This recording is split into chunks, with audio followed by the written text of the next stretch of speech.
Welcome to the Roost Podcast, brought to you by Buckeye Bowhunter.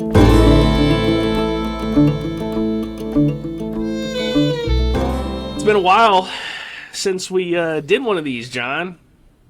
It's been a minute. What's been the holdup, man? What's been the holdup? Well, I think we put a couple together when we were a little too exhausted and the quality wasn't so good. So we had to scrap them. But we've been pretty busy, you know? Yes. Dragging deer out of the woods. We had a good 2024. I think that's kind of what we're looking to get out of this one is a recap, you know, of the 2024 season. A lot of successes. I think we, you know, continue to put together a good plan and try and implement it as best as possible. But yeah, I think this year was pretty good. Yeah, I think we had a heck of a year, man. Yeah. I'm pretty proud of us, and like you know, I guess I don't know where you want to start this, if you just want to start from the beginning or you want to start about like what we kind of talked about last summer. But I think, you know, the few podcasts that we had where we kind of talked about what our plan was for the upcoming season and what we wanted to do and the goals we wanted to accomplish. I think we, you know, besides cashing in on a Kentucky buck, I think we did pretty good, and I'm really happy with like the way we went about some of these trips we went on and like the tactics we used, because I know the year before when I went to Kentucky and hunted, like I had left feeling like I did not do what I wanted to do, you know, and like there was so much more I should have been doing, or I should have did this and I didn't do it. And this year I didn't have that. Like every time I left Kentucky, I was like, dude, yeah, like it didn't happen, but I did exactly what I planned on doing. You know what I mean? Yeah, I think the sense of being lost is slowly starting to fade away with us. Yes. Down there. The first couple of times we went, and definitely your first time going down there, you know, you came back, you're like, I don't know what I'm doing, you know? I'm lost. I don't feel like I'm getting what I need out of these trips. And I think we've kind of solved that and honed it a little bit to where we're walking away with, we're one step closer, you know, we're so close. You know, a couple more trips and we got it. Hopefully, yeah. I think so. I think we're on the right track at least. You know, so I guess let's kind of talk about some of the goals we had going into the 2024 season. What were some of the goals that you were focusing on, you know, based on your previous season and stuff that we had talked about? If you remember. I'm trying to remember what some of the things I talked about, but yeah, I mean, you know, going for it a little bit more while being smart. You know, some of my gear changes, I think paid off this year. Yeah, no, it's kind of, we probably should have taken notes before we started this, right? Hunting the hot sign. That's the one I remember the most. I remember us talking about how, like, find the sign, find the deer, right? And hot sign. Because, you know, when you're, especially in Kentucky, you know, and even in Ohio, but like when you're hunting, you know, in situations where you don't have a lot of information or, you know, like in the instance of Kentucky, there's a ton of ground down there, a ton of public land. The scouting and the hiking is an entire commitment in itself. Like just to find places to hunt is so different than trying to find places to hunt on the local farm up here, dude. Like it's a half a day, yes. You know, like, so I think it's really easy when you're going on a trip like that. You got 3 days, 4 days to just like go in and hunt, right? You don't want to waste any time scouting or putting boots on the ground and finding the best places because you're just burning time when you could be in a tree stand. And that's what I did the first few years when I was down there, where I would just go down and I would just pretty much put pins on a map and hunt and, kind of do my scouting that way. And I'd get in areas where I was like, oh, this is a cool pinch point. This is a nice crossing. Oh, there's acorns dropping here. But maybe there's not a lot of sign, but like this is the best I've seen so far, and I haven't walked very far.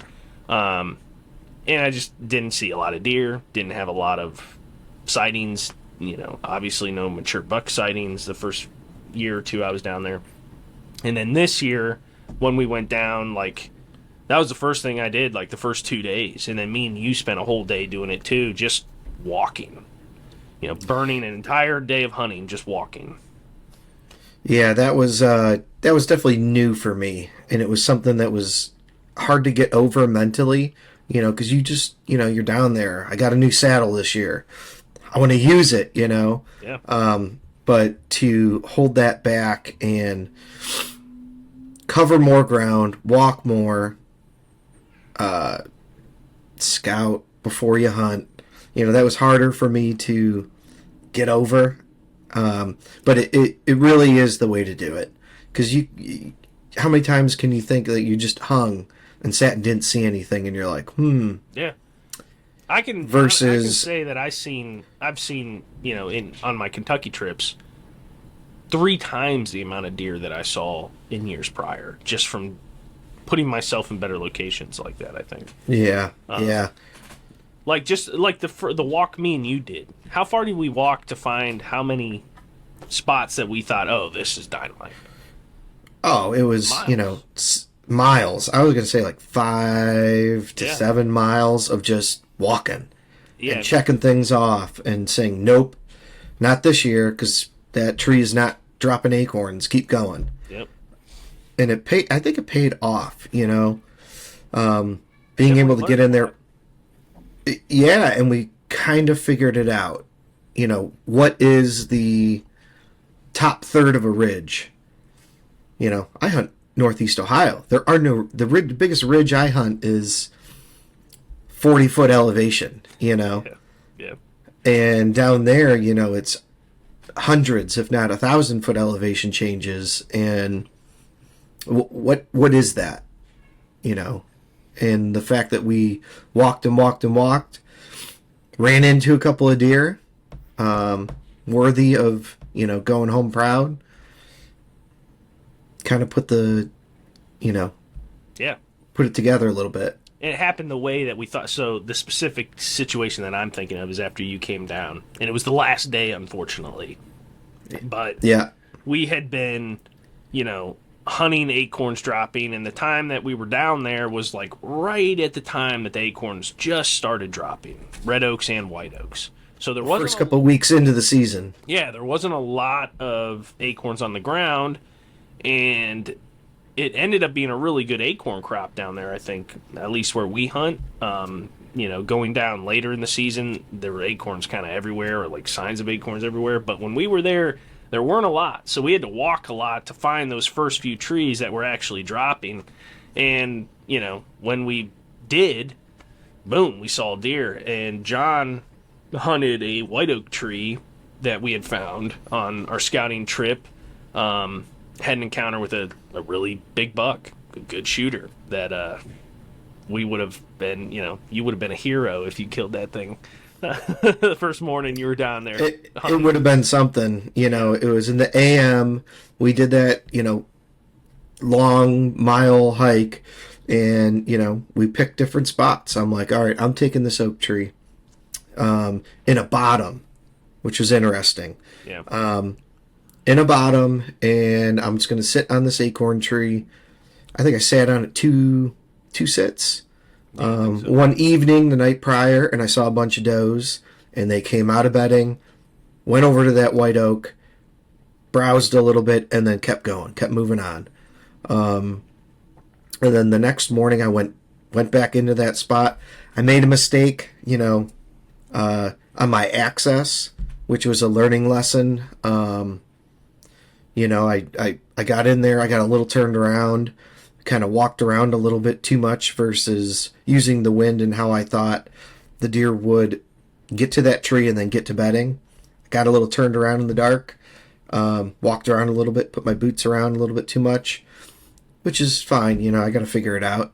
Climb, and you know, what was it, 7, maybe 5 to 10 minutes into shooting light where you could see everything, and I had maybe 140 class, you know, buck come down off the ridge, and you know, had every intention of hitting that tree, but ended up cutting my boot tracks, and you know, had an oh shit moment, you know, and he turned around and ran.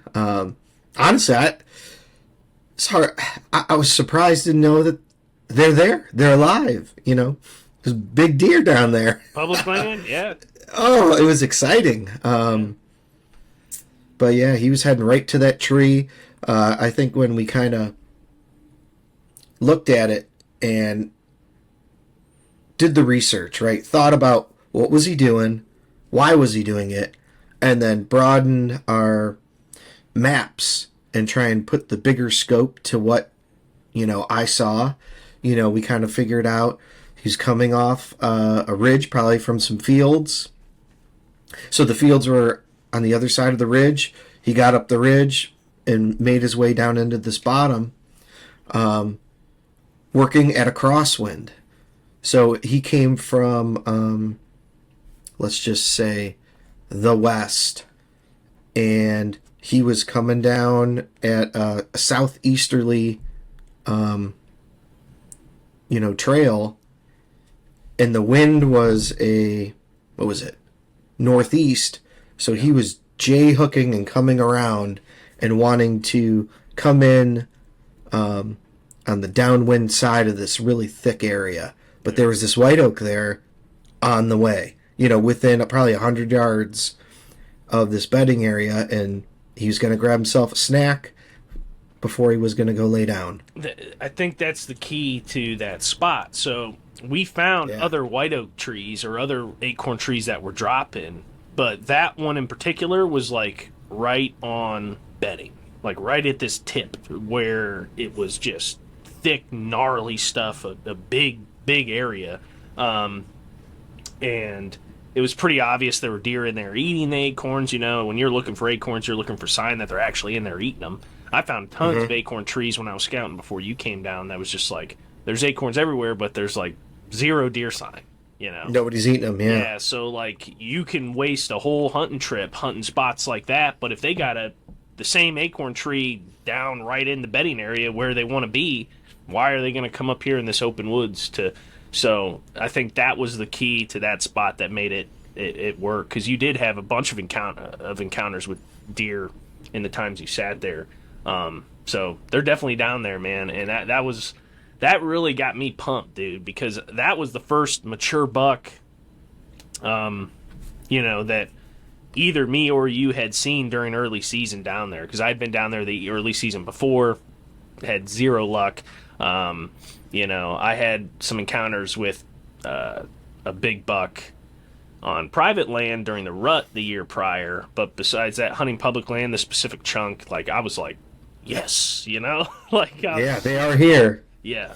But that's the big key, I think. So coming from me and, you know, your background and my background, we're hunting small chunks of private land up here in northern Ohio, the same chunks for 15, 20 years, right?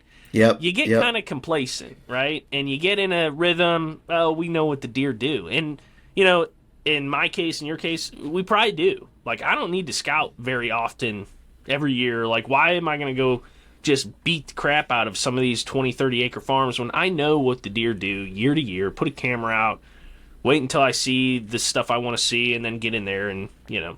Yep. So coming to a place like this where you have to learn it again, you not only have to learn, you know, like, it's just so much.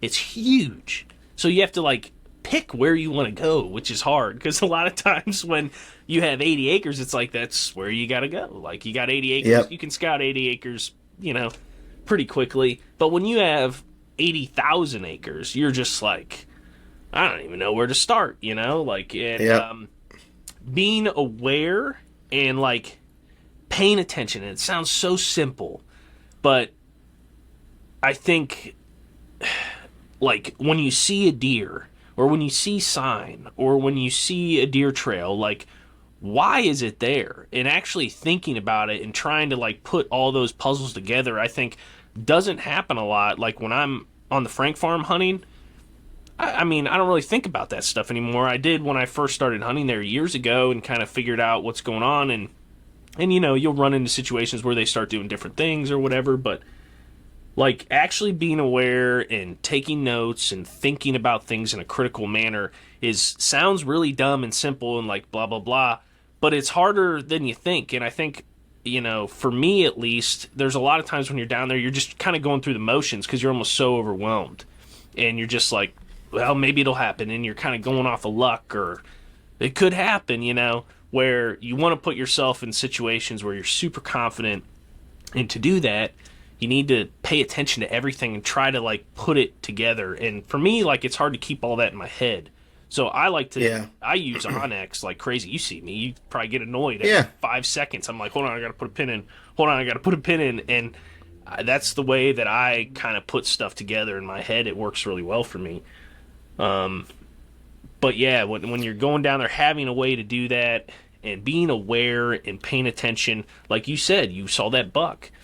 Which way was the wind going? Why was he moving down there? What was he doing? And figuring that out and trying to at least have, you know, we may be wrong. Maybe he wasn't J-hooking. Maybe he was going down to the power line to walk out and eat beans or something, you know?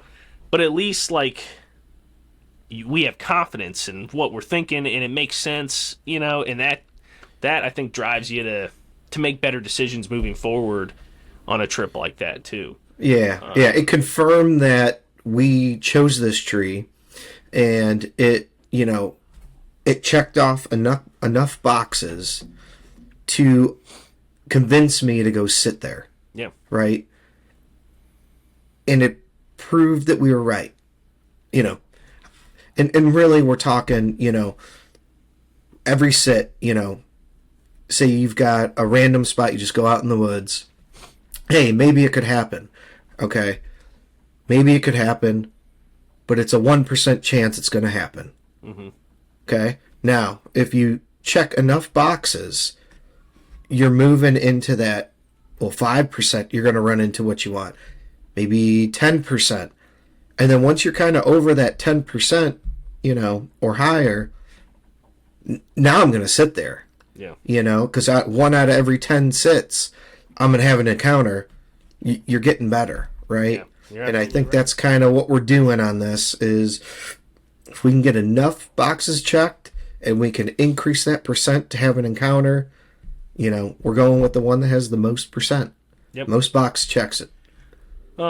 So after you saw that deer, the other thing that I think we made a really good decision, and I think, you know, kudos to us. And I'm telling you, man, it makes such a big deal when there's two people and you got teamwork and you're bouncing ideas off each other. When you're by yourself, just, like, put yourself in my shoes that first year, dude. When you're by yourself, it's just like, ooh. It's hard, man. But having two people very hard.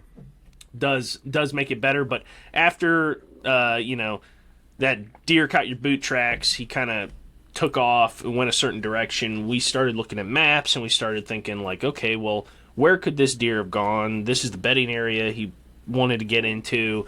You know, this is the topography. This is the way he ran. Let's think about this. And we ended up hunting that, I think, that evening too. We kind of split up on like different sides of that bedding area to see if he would like maybe return or something. Didn't see him. Mm-hmm. So the next day we decided we're going in broke. We're getting way up at the top of this ridge, and we're going to see what sign we find up there on the other side of this bedding area.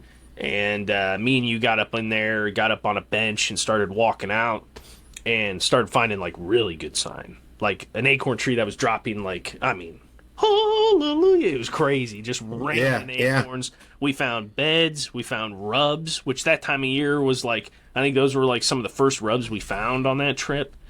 And, I mean, you walked in there and immediately both of us were just like, dude, this is it. Like, we're in it. We're going to see something tonight, you know.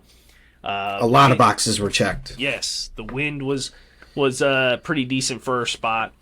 And we both kind of split up maybe 100 yards apart or something like that on this bench. And we ended up seeing some deer. We ended up hearing some deer. Bucks. Like, I'm pretty sure. So we had that one little buck come up. I think I got some film of him, and then there were other deer down in the thicket. It's like I don't even know what are those, that thick, are those poplars, like young poplars or something? What is all that down in there? Yeah, it was just like a high stem count, something. just thick area of young growth of trees. Yeah. Super. So for me, really for me and you to walk through it's difficult. Yes. But they can, you know. So we're at the top of this bowl, and it comes up kind of to a point, and like it's kind of open woods on these benches, and then like a bench down from us is where this thick stuff started, and there's like a couple of these like little like stadium bedding like points that kind of jut out, and that's where this buck came from, and I could hear other bucks down in there breaking branches or jumping across stuff or something. And I think if we wouldn't have got busted, because I did make a mistake, I ended up walking to another tree before I ended up backtracking and picking the tree I ended up hanging in, which is something I always say, don't do it, you know. But I wanted to be able to shoot to that acorn tree because we weren't sure where the deer were coming from, and I kept second guessing myself. But I believe if we wouldn't have got busted by that deer, there were bigger bucks behind him, and I know it was a bachelor group. So I think we were in it, man, and we kind of figured out, we were making good decisions, and we were kind of figuring out these mountain deer, at least early season down there, which is pretty exciting. The rut stuff is a whole different. So let's fast forward into that. You know, So early season, we made strides this year. We had a couple of good encounters. We kind of put puzzle pieces together. I had one good encounter. You know, you didn't, but you were around it a little bit. You know, you got to see another guy shoot a velvet buck. Yes. And kind of see, you know, it is possible. The pressure was, I'd say, medium. You know, we ran into some guys. Nobody that was. I don't think we met anybody that was like hoofing it like us. I don't want to sound like, oh yeah, we're really hoofing it all through here. But the few people I talked to didn't seem like they were like going very far, hunting field edges, stuff like that. So, you know, early season, everybody wanted to be on the bean field, on the edges and next to the beans. Yep. Yeah, which I get that, but I think at that point in time, I think the deer were kind of not making it to those bean fields until well after dark, because the acorns were starting to drop in the woods and kind of keeping them in the woods late. Now, a week before, that may have been the ticket, you know, get on the one of those bean fields because there are no acorns in the woods. But I think we were figuring it out. But yeah, go ahead. Sorry. So yeah, I'm just gonna say that, you know, early season, Kentucky was a success. You know, we didn't get one down, but we made a lot of strides. I killed a doe. Oh, that's right. Yeah. Yeah. So you got a doe in Kentucky. So you did fill a tag. I filled a tag. Yeah. That doe was awesome because, like I said, I've been hunting down there for a few years, man, and I had a big encounter with a buck a few years ago. Shot him, never found him. That was kind of heartbreaking. And to just put a tag on a deer on public land in Kentucky, like after a couple years of like just working my butt off, spending money, a ton of time down there, leaving my girlfriend, all that stuff. It was cool. It felt pretty good, and I was happy you were there to drag that thing out with me. So, yeah, no, that was fun. That was great, and like I said, early season Kentucky was good, but fast forwarding into Ohio's early season, I know you had your eyes set on a particular deer all summer, right? Yes, I did. Lots of pictures. And we have a whole podcast on that buck, Two Trunks. Yeah. So go listen to that. I won't get too much into it, but yeah, I got pretty lucky. The deer right behind me, I just got him back yesterday, actually. Just got him back. Yeah. Look at him. Pretty awesome, man. I got lucky opening evening and killed that deer on a really small chunk of property that I'd been getting pictures of him all summer, and it it worked out, man. So that was awesome. It was also like pretty cool to be like, all right, well, my fall's open, man. I can do whatever now. You know what I mean? Yeah. And I was really excited to get back to Kentucky. And I know after that, I didn't really do much hunting. I don't think you really did much hunting either until... No, I did a little bit here and there. Like, like you said, we know our properties pretty well. And I was just waiting for, that sign that I'm looking for. I've got a bunch of cameras up. And I was just waiting for waiting my time. Before I get too far into it, when you went to pick up that deer from the taxidermist, yeah, what did he age him at? He said 6 or 7 years. Mature buck right there. Yeah, man. Congrats. Yeah, I'm pretty pumped. Wow. Yeah, he's cool, dude. Old two trunks on my wall. Old two trunks. It's wild because I was going back and looking at a bunch of like trail camera photos and stuff of him yesterday after I got him, and just kind of like reminiscing. It's so crazy to be like, he was out there and now he's here. Yeah. It's pretty cool. Yeah.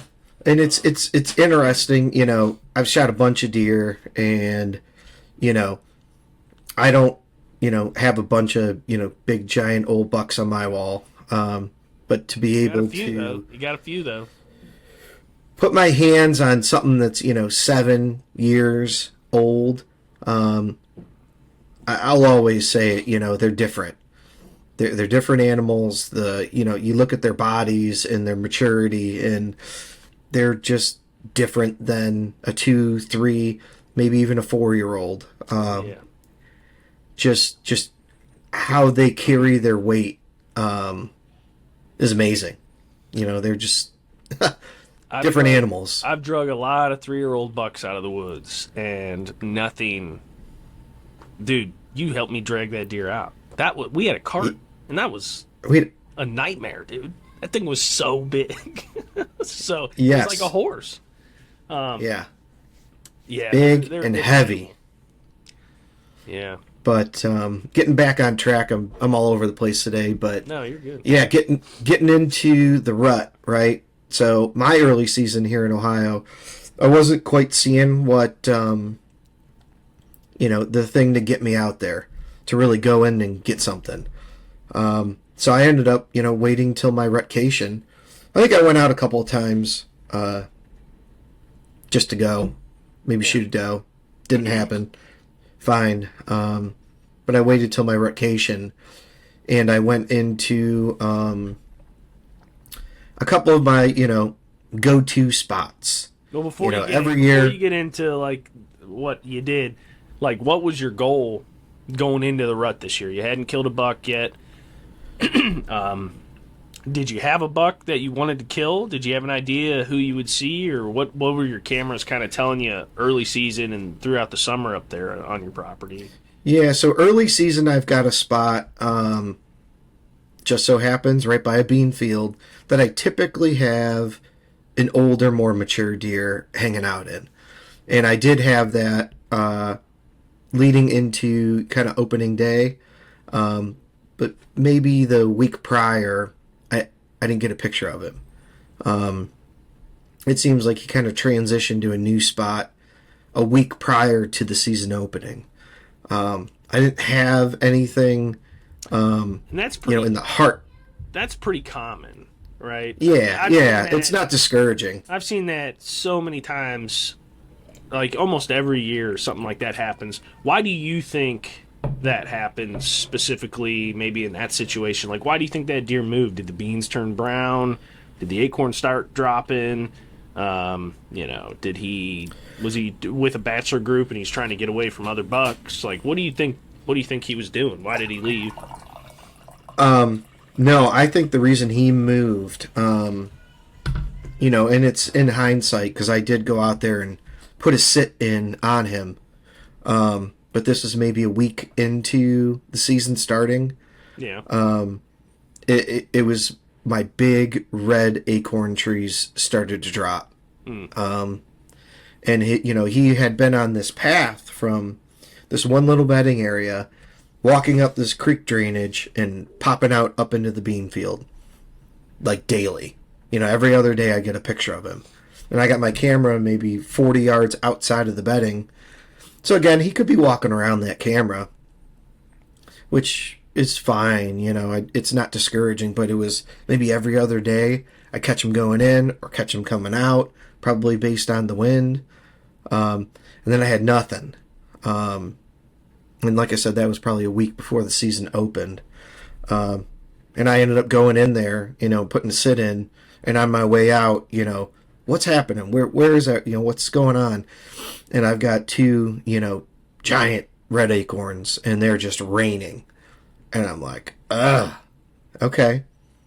I positioned my cameras around a little bit. Actually, one camera's still rolling on this big red acorn. Yeah, they're on it every night. Really? That's cool. Digging through the snow and ice and getting to it. But that's what I think. I think the food kind of changed a little bit. I can only imagine that the pressure, the spot that I hunt, I'm not the only person there. I know all the neighbors are hunting, so he could have gotten bumped. Who knows? Yeah. But that's my early season, Didn't have a bunch of, big mature deer running around this year. Even leading into my rutcation, really didn't have anything. I had a mineral. Which was different than you had last year, right? Definitely different than last year. So, last year, I remember you had, a crazy rut. You didn't end up killing a buck during your vacation. You killed one later in the season, but you saw a ton of deer, a ton of big buck. You had a couple opportunities. Going into this year, what was I'm going to change this. I'm not going to miss these opportunities again. What was that? Yeah. So, last year I had an incredible rutcation. Yeah. Almost every day I had an encounter with a deer that, I would definitely shoot. And I had pictures, constantly of deer moving through. It was great. This year, leading into it, I figured I'm going to be strategic in how I get in and when I get in, and putting myself in a little bit better positions, being a little bit more hidden. I had the saddle this year, so I really wanted to, utilize everything that could give me. I thought you were going to talk about your arrows. We could talk about that too. Because I think that's a thing that a lot of people maybe don't even know it's a thing or struggle with is, because I remember we were doing a bunch of 3D shoots that year, and we would shoot the targets, and my arrow was going into the target twice as far as your arrow. Yeah. And I remember you commented that. You're like, man, your arrows are just smacking. I don't know why mine aren't. We got almost the same. I mean, what is yours? A 27? I'm 27 and a half. So it's not that much of a difference. And you went into the season, and one of the deer that you shot, the arrow just kind of stuck right in him, and that was it. And you didn't find him. It didn't really go through him, no pass through or anything.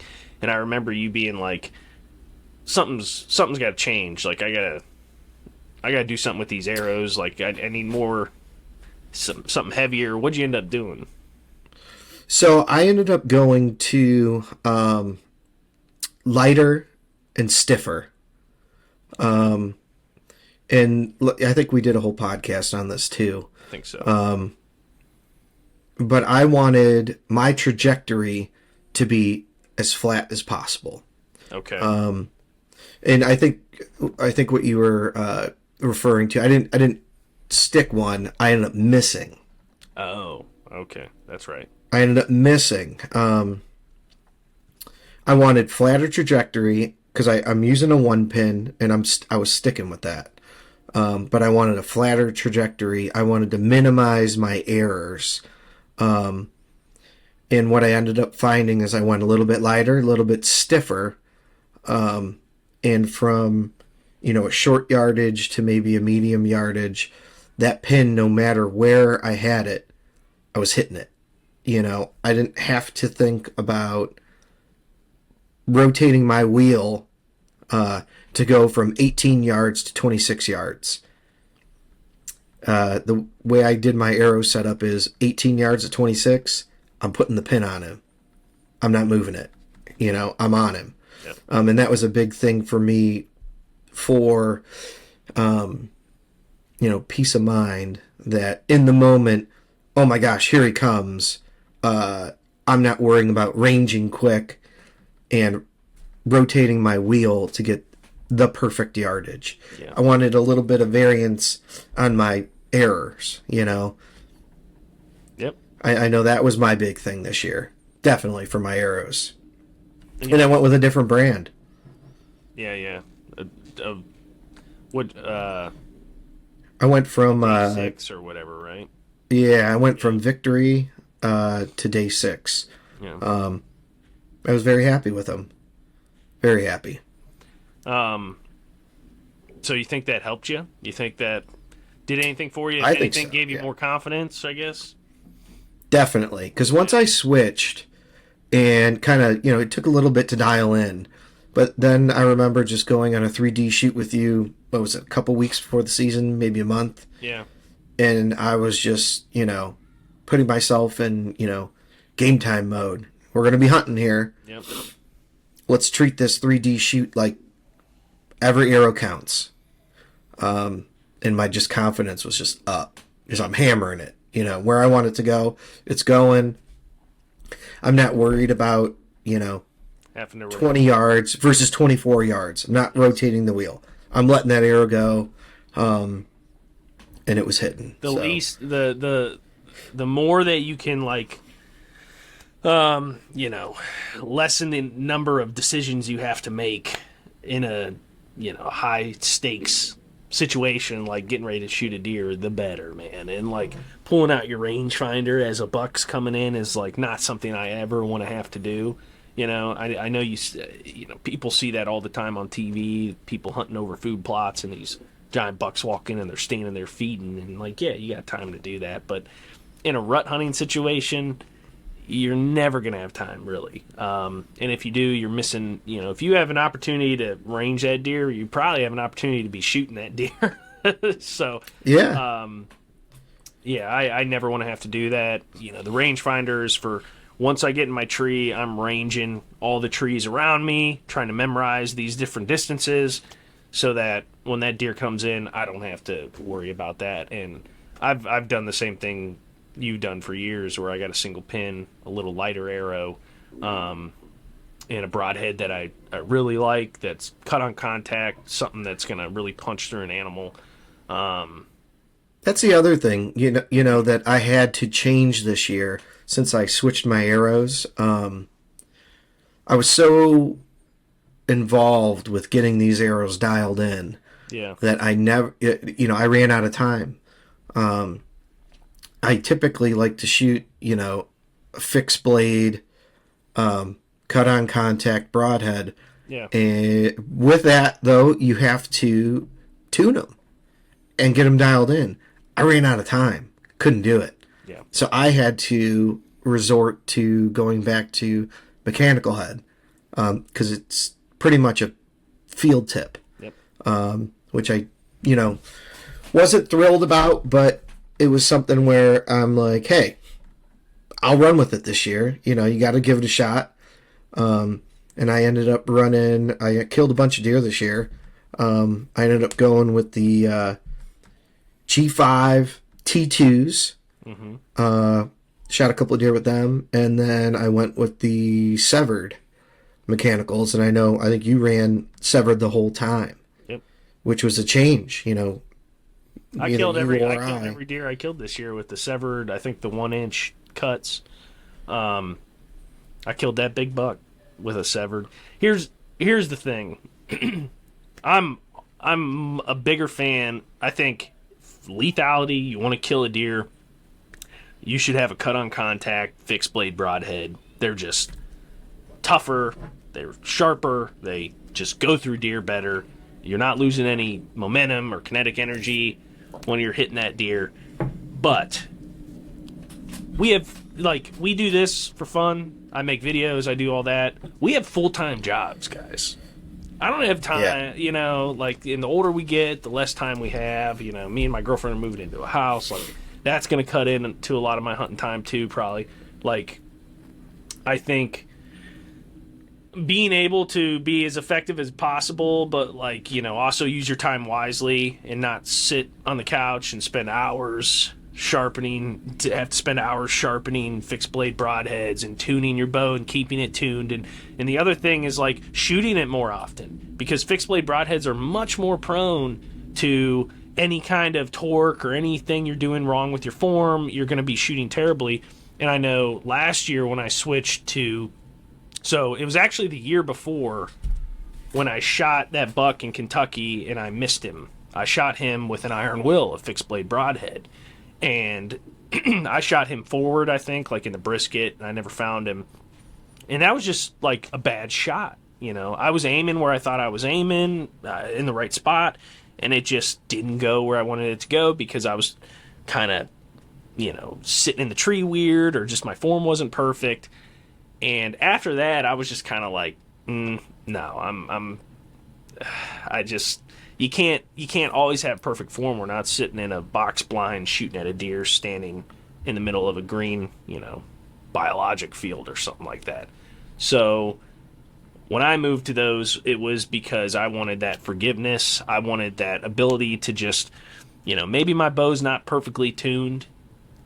I don't have a spot or a situation where I can tune it all the time living in this apartment. So, I want to be able to just take my bow out, and anything within 35 yards, I'm going to hit it. And I think a field point, or not a field point, mechanical. Is what you want, And like I said, if you're hitting a deer, there's a whole thing, online. This is probably going to get all kinds of flack from people who are like, no, you got to go heavy, because we're talking about shooting light arrows and mechanicals, where, like, a lot of the industry is going the other way. Man, that's what I started on. 20 years ago when I started archery hunting, it was the fastest arrow in mechanicals. Like, if you're not doing that, you're not doing it right. And I remember we used to try to get our arrows down to, like, under 400 grains with a rage broadhead, and they would blow through deer, man. As long as you hit the deer in the right spot, don't shoot the shoulder blade, and you'll be okay.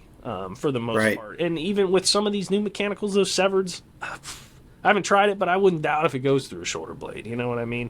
They're tough. Yep. So I think... Yeah, so... Yeah, go ahead. That was 2024. Both of us made some changes. Get us back. I switched my arrows. I switched my arrows, and I didn't have the opportunity to tune in my cut-on contacts. What 2025 holds for me. My arrows are good.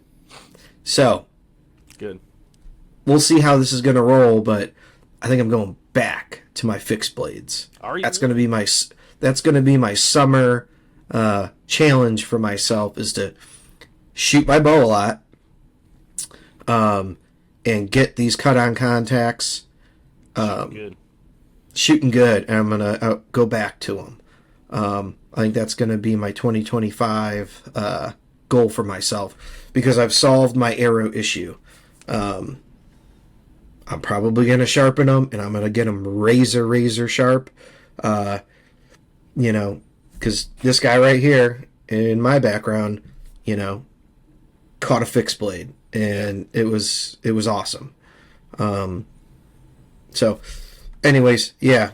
That was my major changes. You want to move into our rut of 2024? Yeah. So I had killed a buck in Ohio, so I wasn't hunting the rut in Ohio. I was going to Kentucky, and my goal was to, like, hunt the rut in Kentucky. And the year before is when I had that encounter with the buck, and I shot, and I didn't find him. So I spent most of my time the year before hunting private land. during the rut. I didn't hunt a lot of public land until like halfway through my trip, or maybe like 3/4 of the way through my trip, and so I was kind of like going down there with like, just got to figure this out. This is very different than early season, and it was kind of the same situation this year, where I got down there, scouted a bunch. The first few days, I just felt like, what am I doing? Didn't see nothing, dude. No deer. It was pretty rough. So there's not really too much to talk about because I did a lot of scouting, and it's hard to figure out those mountains, how those deer are using them during the rut, and your deer populations are low because I was on sign, I was on fresh sign, but I was hunting a lot of the bottoms. And we'll find out later, halfway through my trip, we changed up our tactics, but that was after you came down. Let's go back and talk about... So the beginning of your rut, you cruised down to Kentucky, and selfishly, I was very thankful because you put on a lot of miles trying to figure it out, and you dropped a million pins, which I, utilized as well, and I was very grateful and thankful for that. Well, we didn't kill nothing, so maybe next year. But, so I went into my rutcation, in Northeast Ohio, in my good spots. I had no pictures of good, mature deer running around. But I'm like, you know what? Last year, it was nuts. So I'll beat them to it. I'll be there waiting for them to show up. And I put 4 days in, all day sits in all my really good spots. And nothing came through. Nothing came through my pinches. I was seeing deer almost every night, but nothing, mature. And I'm like, my wheels are spinning in my head. I'm like, what am I doing? I'm on 4 straight days when last year I saw something every day. And it was just discouraging. And I'm like, okay, do I see my vacation out here and just wait it out? Or do I pivot and make a change? I couldn't sit there anymore. It was nuts. Like I said, I had lots of cameras out, and I was getting nothing. Yeah. So I decided to pivot. Packed up all my stuff and headed south. And cruised down to Kentucky. Yeah, I had to make a change, And cruised down, met up with you. You had already done, 4 or 5 days of good scouting and good sits, and you ran into a guy that killed, a buck, and this is kind of where we were putting real pieces together because we had been there, early season. Yep. So now we're trying to figure out that transition from early season to rut. And I think our tactics changed a little bit. And that's where, I don't know if you want to explain it going from bottoms to tops. That's where I'll give him a shout out. My buddy Logan came into play. It was pretty cool. It was like the day before you showed up. I ended up finding a property that's kind of landlocked, but not really. Looks landlocked, I guess, on Onyx. A piece of national forest down there. And got a pin from, one of my other buddies, like son's friends or something, like through the grapevine. Just talking around the campfire one night. There's like, oh, I have a buddy that, used to run around them hills all the time down there hunting. Like, let me shoot him a text. And so I showed up there, and I was sitting at the where you park, and I'm waiting, and this big truck rolls up, and there's a girl driving it, and she like parks just down the road from me, and she's sitting there, and I'm sitting in my truck, and I'm just like, and it looked like she was like looking at me or taking a picture of me or something, and I'm like, man, maybe I'm not supposed to be sitting here because, like I said, on Onyx, like it looks weird in the way the properties line up and how you access this piece of national forest. So I'm like, maybe I'm sitting in the wrong spot, maybe I'm not supposed to be here. So I get out of the car and I walk over. I'm like, hey, do you know, am I okay to be here? And she's like, oh, yeah, my boyfriend's up in the woods and he's walking out right now. She was like, you can talk to him. And I was like, oh, cool. So I'm sitting there, and here comes this hunter walking out the woods, and he comes around to my door, and he's like, hey, how's it going? I'm like, hey, what's up? And he looks at me, he's like, hey, you're Buckeye bow hunter, right? And I'm like, yeah. And he was like, no way. He's like, I watch you guys' stuff. So that was really cool meeting him, and then we ended up talking for, probably an hour standing there. I'm sure his girlfriend waiting on him was just like, oh my God, come on. But we were talking about, everything from gear to hunting tactics and what our plans were and what he's seen. And man, was he cool, telling me about all the deer he's got on camera, showing me pictures up there, and pretty much was like, yeah, man, it's public land, get up there, good luck, let me know if you kill something. And he gave me a lot of tips on how to go about hunting the rut down there. And I'm very thankful for that. And he really did kind of change our focus on how we were looking at it. And unfortunately, it's the way harder way to hunt than what I was doing. I'm hunting these bottoms, I'm parking in the bottoms, I'm walking up these bottoms, and I'm not going very high up. And his big thing was like, no, you got to hunt high. These deer are up high. If you want to see big bucks, mature bucks, when they're cruising on the leeward side of these hills, 3/4 the way up the mountain, and that's where they're at. So that's where you got to be, saddles. And unfortunately, a lot of these places to get there, you got to hike and you got to walk up these hills. And for some northeastern Ohio farm boys, that's a that's a heck of a task to do for a week straight, right? Day after day after day. Go ahead. Yeah, I know. Just you having that conversation advanced our strategy. Shoot, maybe 3, 4, 5 years. Oh yeah. Of us in there, experimenting and trying to figure it out. And I remember telling you, Josh, I'm like, this is incredibly helpful. Yeah. To just get us closer, because we weren't, particularly doing that. Yep. But yeah, it was definitely the harder road, right? What we were doing maybe took us from our truck to get to a spot, maybe 45 minutes of hiking up and in and around. And this new tactic, we're looking at more like an hour and a half. Yes. Truck to a spot. Yes. And that was like, okay, if that's what we have to do, we'll do it. But again, like you said, yikes, right? Let's talk about our fitness again. Yes, exactly. But, I thought it paid off. Yeah, I did too. So, after I talked to him, and I know you were on your way down that day, so, kind of sucked that you were, you only got 6 days to hunt. You had to burn a whole day driving, pretty much, but you got to do what you got to do. But while you were driving, I decided it was 75 degrees that day, and I'm like, dude, I haven't seen squat for 4 days. I'm just going to change it up. I'm going to do another just big scouting mission on a new piece of property, try and learn something else. That's what brought me to this. That's what I ran into Logan. And then after he left, I ended up walking up in there and just walking. And I walked for about 4 or 5 hours pretty much. And found a couple good spots, found some saddles, and started focusing up higher. I walked up, got up high, no stand on my back, no bow, just a GoPro so I could document it and talk to the camera pretty much, and just walk these ridge tops. And I found a few saddle pinch points that I really liked.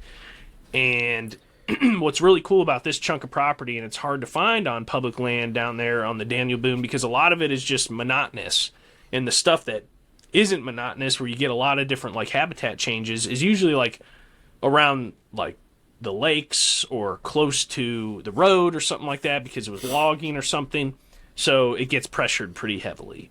I know the one piece of property where we hunted early season, there's a ton of habitat in there. It's thick and lots of bedding and stuff. But the one section gets hunted pretty hard. There's a lot of people in there because it's easy access. It's easy to get to. It's not very far from a road. You don't have to walk up any mountains. Well, the cool thing about this chunk was there was a bunch of logging, but it was done from the back side of this property off of private onto the public. And it, maybe years ago, 20 years ago, it looked like this was done. But it was landlocked pretty much, and you had to walk, like you said, an hour and a half. An hour and a half. Up a mountain to get back to these different habitat changes and where it's thick. And what was cool when I was back there scouting is all of the old access roads that were laid out for the logging were still kind of there. Very overgrown in some spots, but some spots you could walk them pretty well. And like I said, I found a couple really nice saddles that had some deer sign on them, some big rubs, some trails, and then I found a couple pinch points where, a drainage would come up, and one of those old access roads would come around the top of the drainage, like down the hill, down from the top of the hill a little bit, and there were, I found big rubs, man, in this one spot. And, you were coming down, I set all these pins, and then, man, when we met at the Airbnb, we kind of made a plan and figured out what we wanted to do in the morning with the wind. After talking to Logan, like you said, we felt like we're confident now, man. Like, I feel like we're doing what we should be doing. I feel like we're on the right track, which is always a great feeling. And with being that far back in from the road and not having a lot of days, that's the thing, like, you could go in with a stand on your back and just kind of walk around and try and, kind of hang and hunt without really knowing the area. But you're always going to kind of, at least me, you're always going to kind of wonder what's around the corner, what's over here, what's over there. And again, being able to just burn a whole day scouting, which is what I did, I covered everything. I walked it all. Yeah, I did bump a few deer. I bumped a couple bucks out of some strategic bedding locations that kind of helped us figure out where we wanted to hunt. But it's November, 5th, 6th, so yeah. I mean, whatever. Like, we're gonna shoot, if we're gonna shoot one, the buck that typically lives a mile and a half away, 2 miles away, cruising through. We're gonna catch him cruising. Yeah. Yep.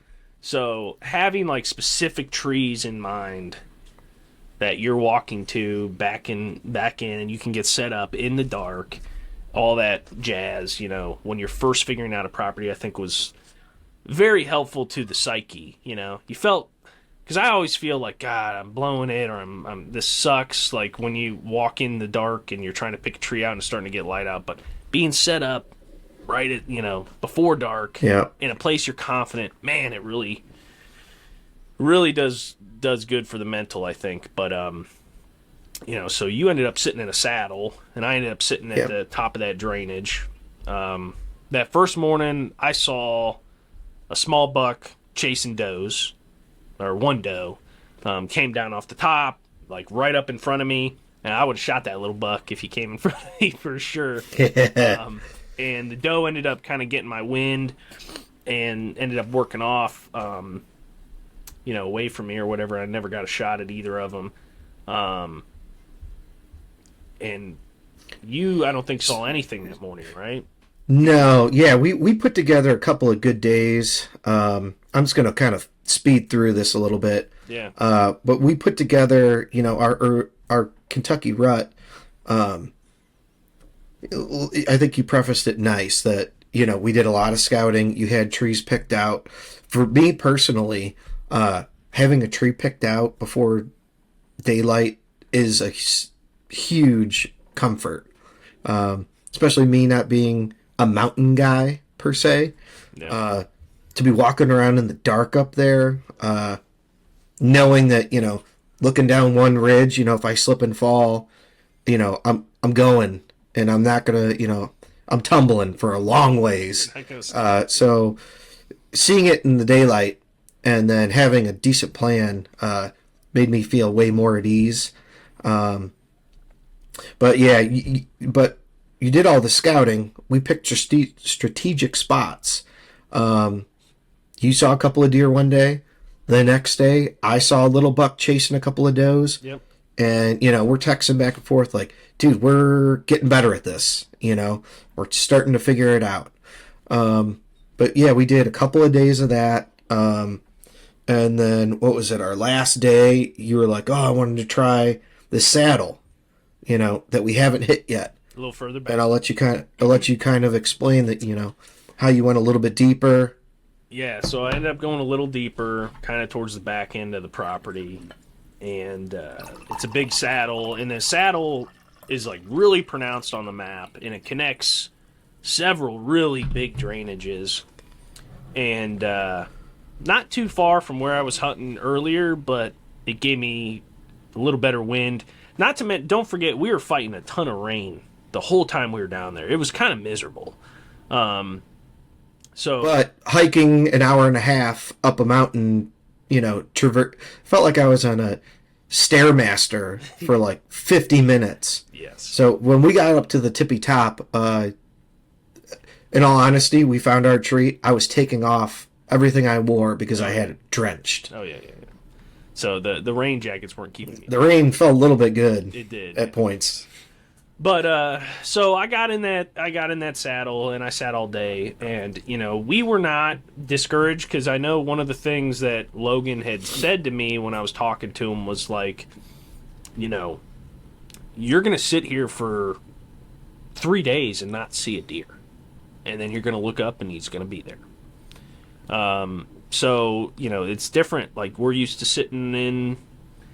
I see 8, 10, 12 deer every time I go hunting on some of the farms I'm hunting. You're seeing 30 deer every time you go hunting, So sitting and not seeing deer can be discouraging, but if you have that mindset, like you're on big woods, there's no big destination food sources holding 30 deer in this area. This is all just browse, and they might go down in the fields and eat hay at night or something like that. But there's not a lot of deer. The densities are low, especially the mature buck densities. So you got to wait them out. You got to spend time. And like you said, this was the last day. All day, didn't see nothing. And wet, rainy. It's starting to get kind of later. And like I said, I'm sitting in the saddle, and I hear crunch, crunch, crunch down in the bottom. And I'm watching and watching. And here comes this big buck. Big, I don't know what he was, an 8 or a 9 pointer.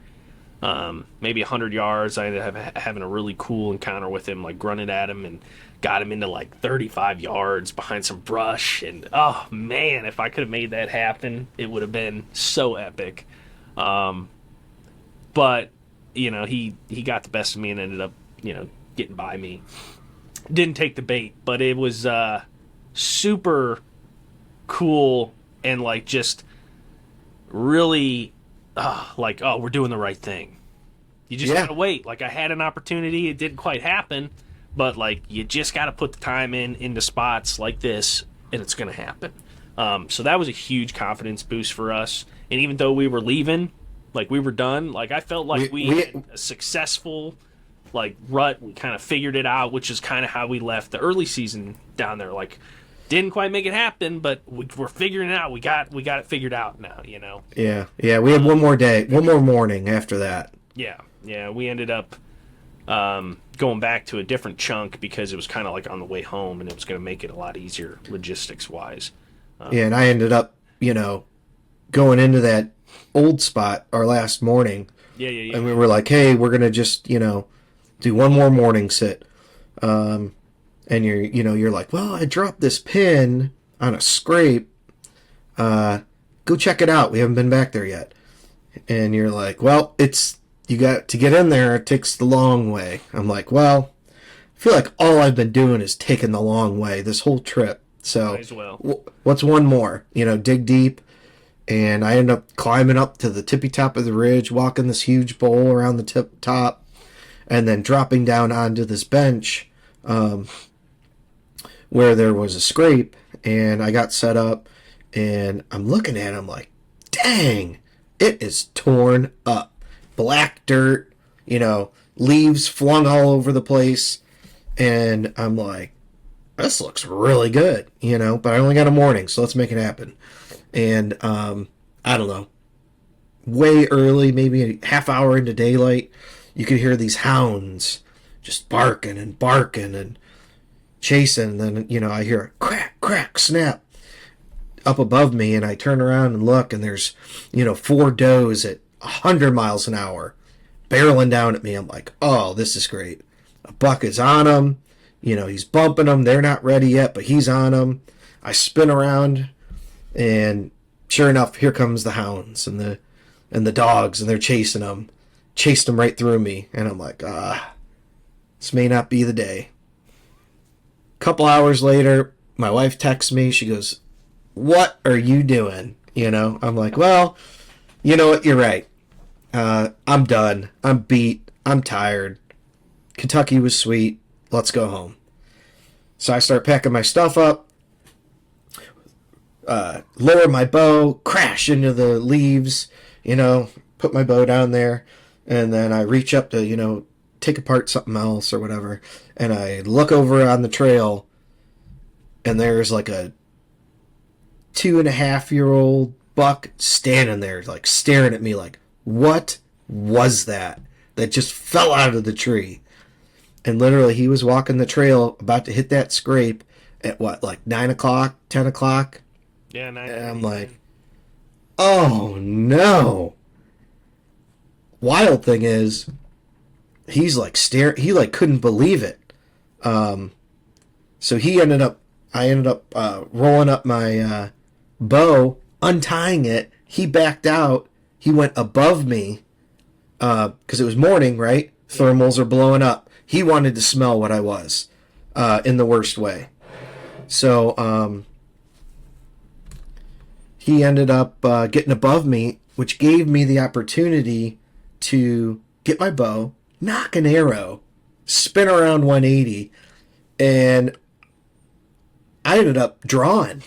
He was like 30 yards above me, behind a bunch of trees, and I drew, and he's behind a tree. I'm like, if he takes 2 more steps, I'm letting it fly. 30 yards uphill. Really haven't practiced this. Another thing for our summer to-do list is shoot uphill. Yeah. But I'm like, I'm going to let this thing fly.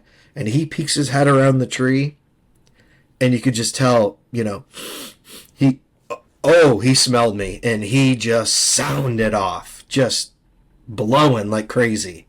And I'm like, oh, again. But we were so close. That ended my Kentucky rut. And to be honest, didn't you hear him blowing? Oh yeah. You were like hundreds and hundreds of yards away. I heard the dogs barking, coming all the way down the hill, and then I remember you shooting me a text. You're like, "Hey, I'm getting down. I'll meet you at the truck whenever you're ready or whatever." And like not 10 minutes later, I just hear. Like way out. I'm like, oh, John blew it. So it was. I remember when I like ran into you. You just looked at me. You're just like, God damn it. I'm like, I don't know, man. Couldn't have waited 5 more minutes. 5 more minutes, man. Oh well. Yeah. Oh, well. I mean, it is what it is. But that's the thing. So I think next year when we go down for the rut, we got a really good starting place. Saddles, tops of ridges. But I think, that's the interesting thing about Kentucky, too, is their gun season starts, like, right when the rut really starts heating up. Yeah. Down there, it seems like the rut action, when we're there, it's not really to that, like, chasing phase yet. Like, at least hard. Like, to me, I got this feeling like they're still hitting scrapes, and they're kind of just searching. Still, they're not really like running all over the place like dog and does or anything yet. Like I saw a few little bucks doing that, but mature bucks. And I'm hoping the cameras, that's the other thing I kind of want to talk about a little bit is we got cameras running down there now. Will kind of show us a little bit of that. But like having those saddles, being at the top of ridges on benches like that, and finding good sign like that too, obviously. But like good scrapes like that, I think is going to be the key to success down there during the rut, and maybe even early season too. But I think we do. I think we do a podcast all by itself about our camera strategy down there. Yeah. But that's one thing that I'm really excited about. We have several cameras running down there. We're going to bring some more down for turkey season and kind of like post them up and just try and learn this place because I ended up taking a trip hunting down there. end of December, just after Christmas, and I went down there and hunted kind of the same area and checked a few of those cameras, and we got a giant on camera hitting a scrape like the day after Christmas when I was down there, and I was kind of in it. We can talk about that a little bit too if we have time, but I'm very excited for what's to come down there. So yeah, that wraps up Kentucky 2024. So we're heading home from this trip, right? And I'm still on the tail end of my vacation. But, as I mentioned, I had to put in a little family time. So I think we came home, what was it, Friday or Saturday? I think we came home Saturday. We had Sunday. And then you still had Monday and Tuesday off or something? So I had Veterans Day off, which was Monday. Yes. So I came home, grabbed my kids, took them out, just put in some good family time for like a day and a half. They did not have Veterans Day off, so they went to school. So, dear old dad, with all my stuff still packed, put in one more day. Wildly enough, I had nothing that intrigued me at my place that I was like, I'm going to go out there, I'm going to have a shot. But luckily on one of your farms, we had gone there a couple times early season. But again, still waiting for it to break and have, deer on camera. But you have a particular spot that you're like, this is every year I have something that walks through. We're going over historical photos. We're trying to figure it out. We end up, settling on a spot on one of your farms where I was going to buzz over there. You were going to work Veterans Day, remotely or whatever. But I was like, all right, I'll go there. And then, what was it, that night, you texted me like, you share this farm with other guys. And, you get a text from one of those other guys that you share it with, and he's like, hey, man, planning on going here tomorrow. I have the day off, too. Just seeing where you're at,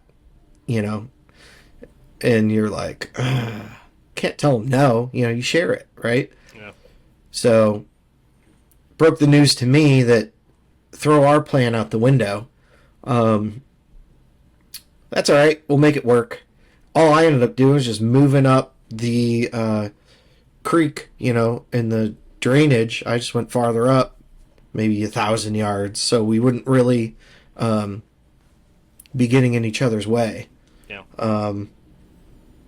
So I get up, early, drive over an hour, get out there, sneak in. I had known the area, decently enough. I think me and you turkey hunted there. Yep. That spring, so I'm like, I know where it's at. I'm familiar with it enough to sneak in the dark, and find a good tree. Mm-hmm. So sneak in there, get set up. I see a couple of deer, off the property, walking a ridge, and I'm like, all right, standard, see a couple of deer. And again, I'm fresh coming off of Kentucky, so I am beat, tired, worn out. Yeah, I took a day, but I also took a day playing with toddlers and little kids, so technically not a full day off. Yeah. I wasn't laying on the couch watching football, drinking beer. But yeah, it had a very slow morning. Really not happening. I think I was eating my lunch. It was like 1:30 or something, and I texted you, and I'm like, dude. Or no, I called you. I talked to you on the phone while I was sitting in the tree. And I'm like, dude, I am cooked. I'm done. Well, you called me. You go, dude, I'm getting shit on. I was like, I forgot about that. Dude, so that spot you were hunting, there's like this giant Phragmite patch that's been there for years, and it's just growing and growing and growing. And the like the starlings and the red-winged blackbirds and the blackbirds, they just live in it, dude, and they end up just hovering all through there, that whole area, all the time, dude. Thousands and thousands of them. I don't think thousands do it. I'm talking hundreds of thousands of them little birds. It's deafening. Yeah. It like makes you kind of go crazy when they shift from the Phragmites patch and move into the woods because they're constantly, you know, in these big flocks. Yeah. It's deafening and so loud, and they're like, you know, beep, beep, beep, beep. Millions of them doing that. It's like deafening.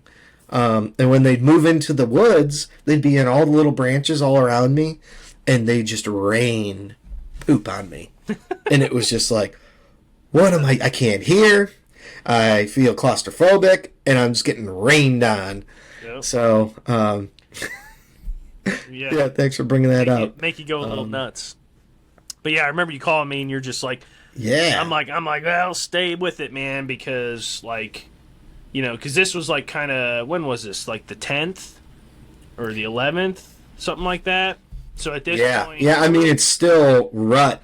Oh yeah, we're getting into like the peak rut at this point, and there's a big bean field out from where you were sitting, and I remember telling you like, dude, does are gonna work out to that bean field. Or, I'm sorry, November 11th. 11th. I just looked it up. It was a cornfield. Sorry, I'm like, does are going to be working out to that cornfield. There's does in that cornfield every night, and you're sitting in a spot that those big bucks like to walk out, and they'll cross those doe trails, and they'll check that field. Like, if it's going to happen, it's probably going to happen later in the day. I remember telling you that. So like, yeah, have some faith. You know, just sit there and stick with it. But yeah, I'm already there. I'm committed. I'm you know, mentally starting to check out, but in my head I'm like, you know what, that last hour, it's the magic hour for a reason. I go, you know, 1:30, 2 o'clock, I go, you know what I'm gonna do? I'm gonna eat my lunch, drink some water, sit in my saddle, and I'm gonna tuck it way low, and I'm gonna take a nap. I'm gonna check out for a couple hours, play on my phone, just mentally just, you know, try and reset for the next 2-3 hours, and then re-engage for the magic hour. Yeah. And, you know, I got, you know, my hoodie, and I got my head down, and I'm just like literally looking straight down, and got my phone. I'm playing on my phone, just trying to relax. Mm-hmm.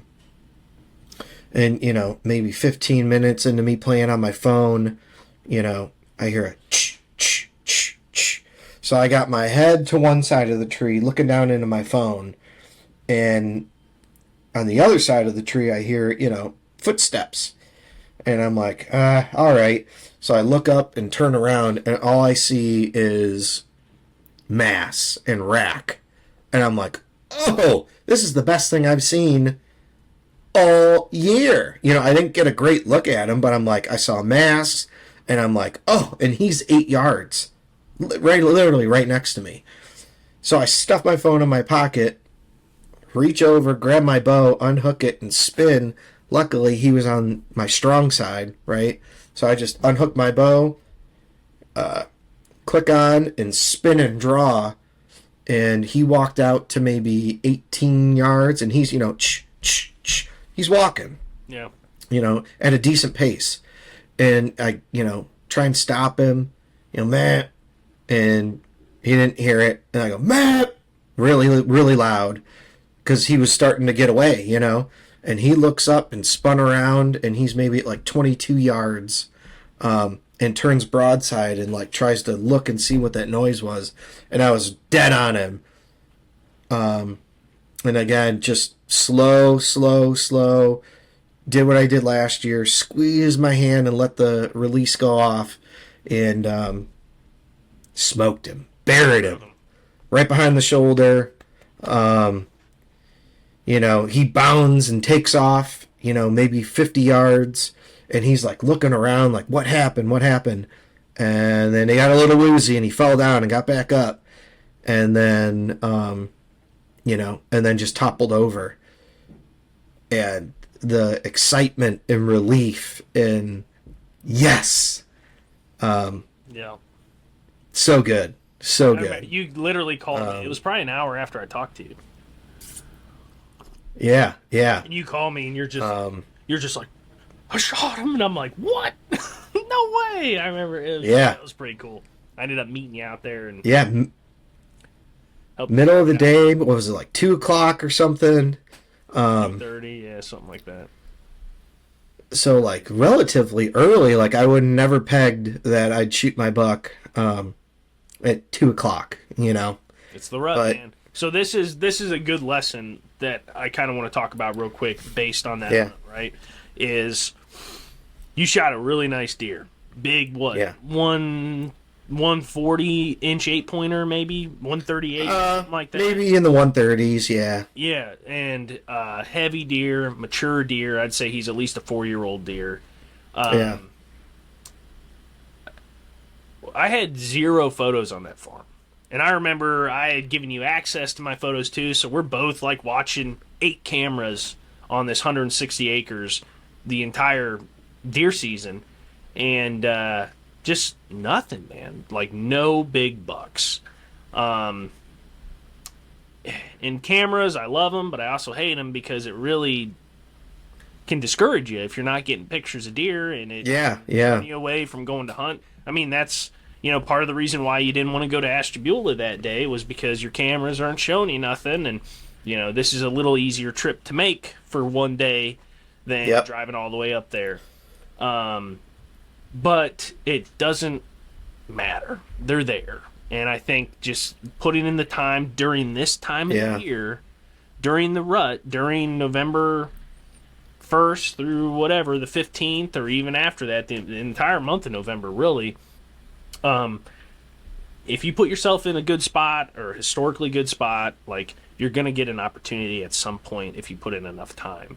And don't let the cameras dictate what you do, especially during the rut. I know so many guys, and I've been, guilty of this myself, where I'm chasing photos during the month of November, and that's just not going to pan out for you. Bouncing around. I've spent so many ruts just bouncing around from farm to farm, from stand to stand, because I got a picture over here last night, I got a picture over there last night, and it just doesn't work out when you can look at that trail camera data. I think especially for the month of November, you want to look at historical data much more. Now, early season, I think real-time data is a lot more helpful. Yeah. But during the rut, you want to look at that historical data, and you want to look at those photos from past years and put yourself in that good spot. And it doesn't matter what your camera says this year, just sit there and just wait. Because deer is going to walk through there at some point, and that's what happened for you, man. Like that buck, who knows where he came from? Who knows where he lived all summer, all early season? I never had a picture of him, never seen him, don't know who he is. Yeah, but freaking 8 yards from you, 2:00, November. 2:00, right as I'm about to doze off. He's there somewhere. So yeah, just like keep that in mind, guys. When your cameras aren't telling you stuff, when you're discouraged, you haven't seen a lot of deer all year, maybe you feel like you're bouncing around too much, because I know I learned that lesson a few years ago. Just like, it's great to be mobile, but certain times of the year, man, just stay put. And putting in the time, and you're most likely going to get some sort of opportunity. So man, I was so happy for you. I was so pumped, because I know how hard you worked, and I know last year you got that buck behind you. And that was the first buck you killed in a long time, and then to go back-to-back years like that is a big step in a mature buck hunting career, man. It's only up from here, but So I think it's I was very pumped for you. I was super excited to help drag that deer out. It was awesome. We got good pictures. It worked out great. We're both tagged out in Ohio, right? This was the tail end of the rut, so mid-November. So we took a little hiatus for a couple of weeks, and then we had tired. We put in some work, so running ragged. We licked our wounds and recharged the batteries, and we had the opener of Ohio for gun coming up. Yes. And typically I always put together a little deer camp. You know, when I was a kid, you know, there was, I don't know, 8 to 10 guys that would be out there. Sadly, as time has gone on, it was just me and Josh. This year, you know, last year I think I had 4 people, but it's, you know, I try and put it together. I convinced Josh to come out. Life gets in the way, man. Right after Thanksgiving, and you know, we're gonna go on the doe patrol. You know, season ain't over. I had lots of does. You know.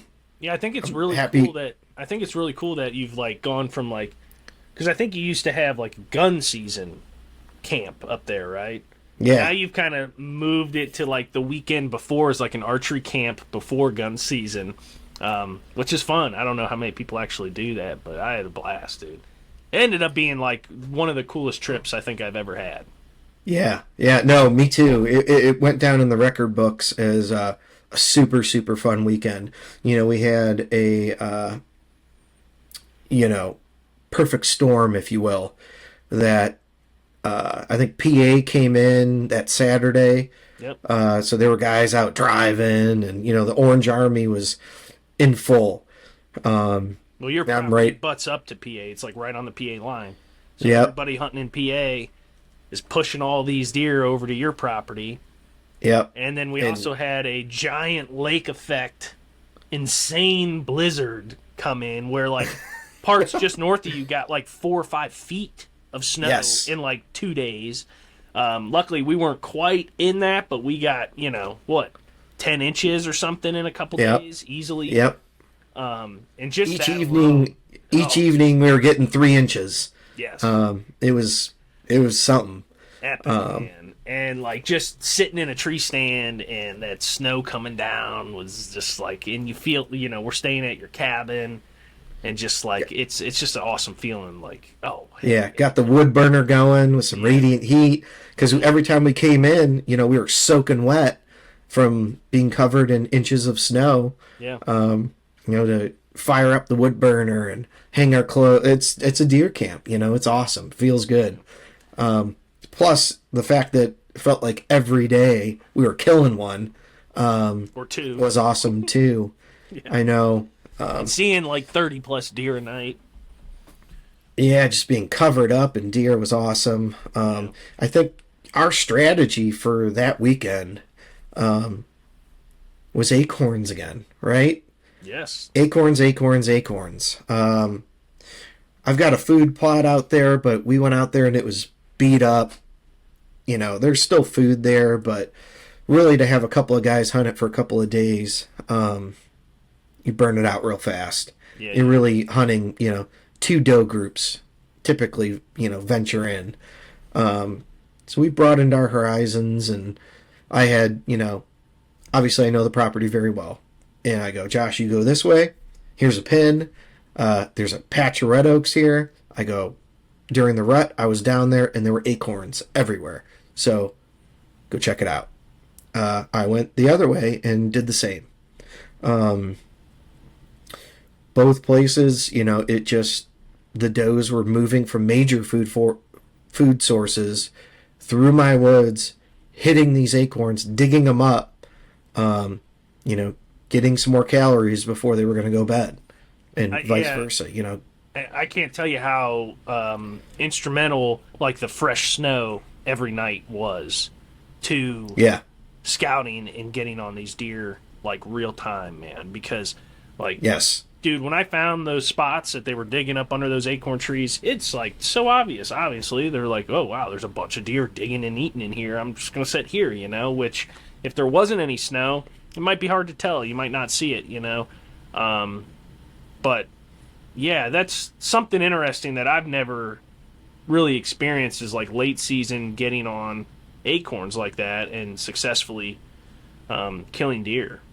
We ended up killing 4 deer in a weekend, and I think 3 of them were on acorn trees. Yeah, you know, or coming into acorns at least. It was pretty cool, the fact that we were able to get on acorns, that these trees had dropped so many acorns earlier in the year that they hadn't been cleaned up yet or vacuumed up yet by squirrels and mice and other deer and everything, that there was still enough that they were digging. And, dude, you dig around, move the snow, move some leaves, and there were acorns everywhere. Yeah. Piles Yeah. of them, dude. So it was just such a cool weekend, man. And being able to take as many deer as we did and just constant dragging and gutting and hanging. Yep. It was fun, man. It was so fun. You ended up shooting a deer, like the first deer that you shot. It was kind of interesting. We both made shots on deer that were like game over, didn't go 20, and then we both made shots on deer that were like, pretty stressful tracking job and finding them. And the first deer you shot, it wasn't the best shot, and we ended up tracking that deer a little ways. It ended up going off the property. We had to like drive to get permission to walk on this property and find her. And like finding her, it was like, holy crap! Like I can't believe it worked out. And, yeah. And honestly, I hadn't. We've been bow hunting right all year. Yeah. And this late season, this is dumb, but it counts, right? It matters. Yeah. I hadn't hunted with, layers and layers and layers and layers of clothes. Yeah. And I ended up wearing like it was freezing cold, it was blizzarding every night. And the way I ended up, why I think I made a bad shot, I'm in my saddle with my bridge and I've got a big coat on, then I've got another coat on top that I just left unzipped. Yeah. So it was hanging, and I think when I turned to shoot and drew the coat, when I let it go, my string hit the coat. It went flap. Oh. Because it made like a funny, flap, flap. And I'm like, I didn't think of it in that moment, but I knew I hit her. It was interesting, and definitely a lesson learned that, Zip this is my first year. Tuck it in. Tuck it all the way in, because I had never hunted with a saddle until this year. Yeah. I didn't think it mattered, I'm waiting for them to invent some sort of jacket that has two, like, slits, like, right where that bridge comes out of your saddle, that you can, like, button over and zip, and it lays in, because that is, like, one thing that drives me nuts about hunting out of saddle is a lot of times you're hiking in, so you're hiking in with limited layers, and then you're climbing the tree, and you're kind of working a little bit, so you don't want to put on all your layers while you're climbing the tree. So then when you get up in the tree, you got to figure out how to get all your layers on and the saddle on and, like, tuck them all in. At least I haven't figured out a better way to do it. Maybe guys are doing it all at the base of the tree or something, but I don't like to do that. Like, some sort of jacket that has, like, two, what how I'm explaining? I'm gonna say this right now. $1 million idea, right? In 2 years, when Sitka and First Light come out with magnets, you guys heard it first here. Yeah, right. Yeah, well, February 2025, Buckeye Bowhunter podcast. Maybe we should come up. You with heard it like first, that, John. Maybe we should come up with something like that. We want the patent. Yeah, there you go. But I think that's why I made a marginal shot. No, that makes sense. Because everything else that I shot, I was right there. Yeah. My marginal shot, I think, was because it just I think I made a good shot. I think she was just quartering two very hard, and the hole got plugged up with guts, and she just didn't bleed a lot, and her blood pressure kind of stayed up because she wasn't losing a ton of blood, and she was able to make it pretty far.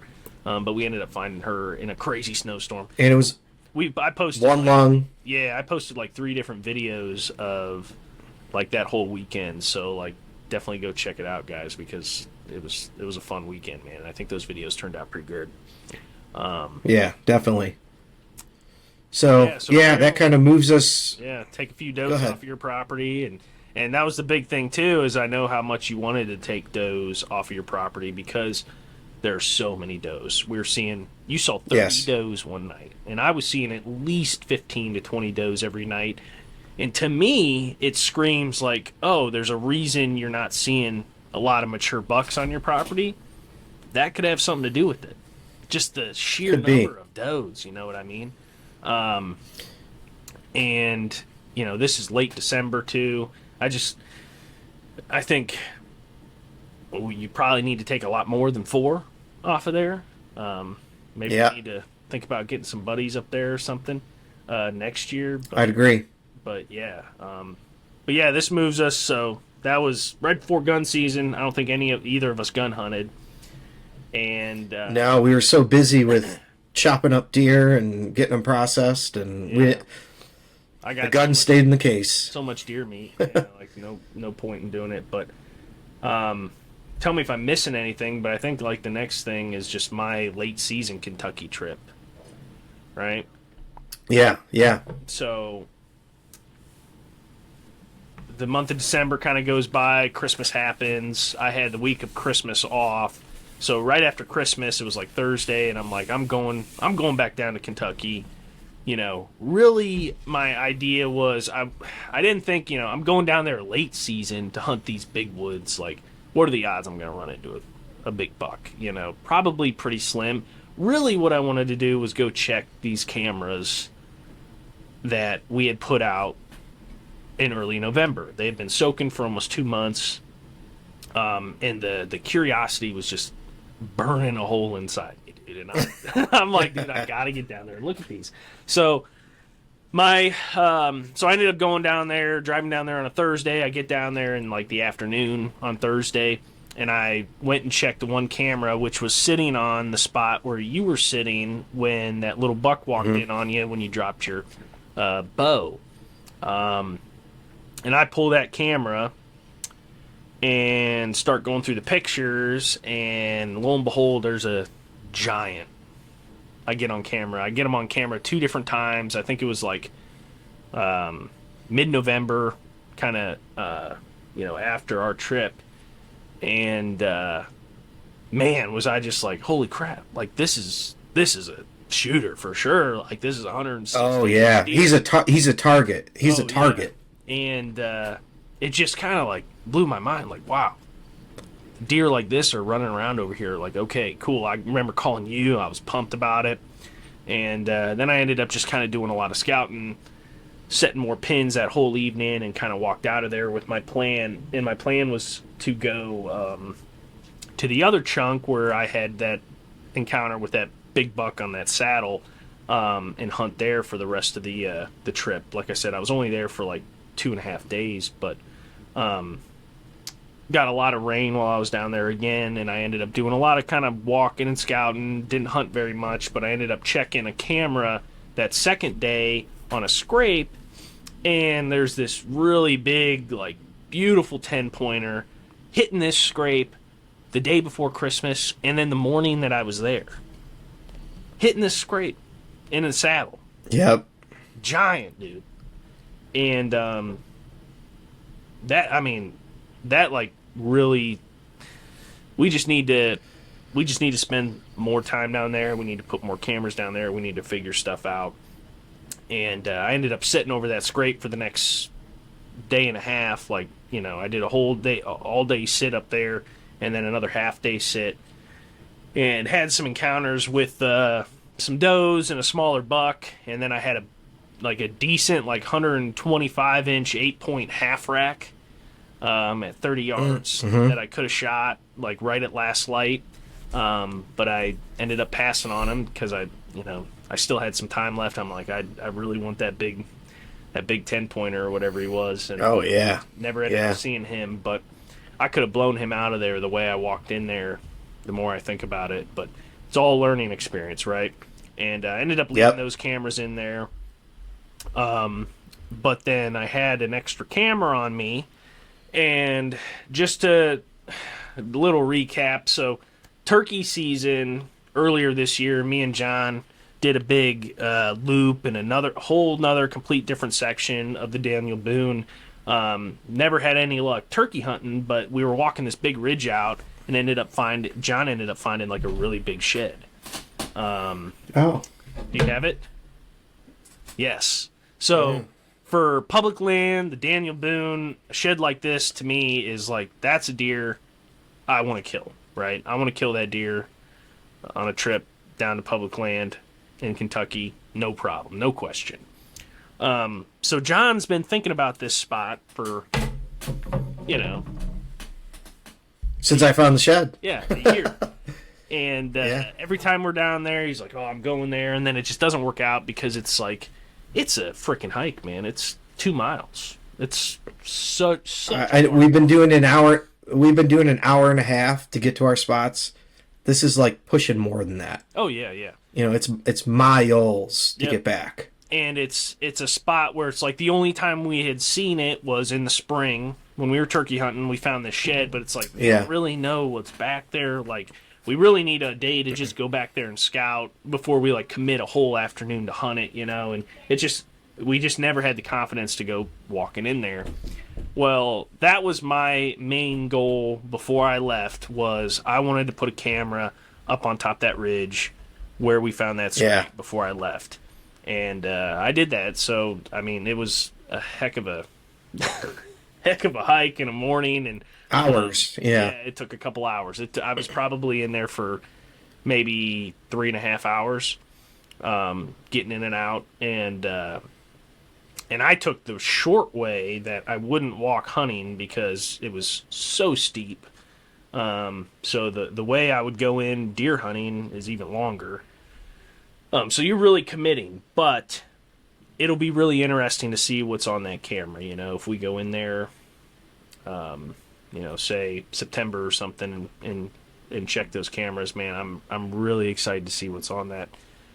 We have plans. We have plans in turkey season to take a few more cameras down there and set up in the bottom, kind of around that, because that camera's kind of up on a ridge where there was some bedding, and it's kind of a pinch point where it like kind of funnels some movement. I would like some easier to access cameras kind of down in the bottom, maybe on a scrape or something like that, just to see what's kind of utilizing. And that's and go ahead. Don't discount that when you were there, you noticed there was tons of sign in the bottom. Yep, tons of signs. Pine trees, rubs, dude, the size of my thigh, like huge, huge rubs. And it's so what I've kind of come to learn, watching videos of guys hunting in Kentucky, talking to people down there, and just my own experience is what I think's happening is, and I think we're going to have a shot early season where in the bottoms, the deer